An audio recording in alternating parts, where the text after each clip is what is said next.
Monica Productions Subaskaran தயாரிப்பில் அறிமுக இயக்குனர் ஏஆர் ஜீவா இயக்கத்தில் அனுபமா பரமேஸ்வரன் நடிப்பில் லாக்டவுன் டிசம்பர் 5 முதல் திரையரங்குகளில்.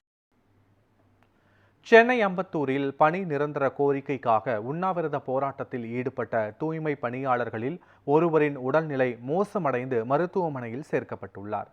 அம்பத்தூரில் உள்ள உழைப்போர் உரிமை இயக்க தலைமை அலுவலகத்தில் பணி நிரந்தர கோரிக்கையை வலியுறுத்தி ஜெனோவா, பாரதி, கீதா, வசந்தி ஆகிய 4 பெண் தூய்மை பணியாளர்கள் 17ஆம் தேதி முதல் காலவரையற்ற உண்ணாவிரத போராட்டத்தில் ஈடுபட்டு வருகின்றனர்.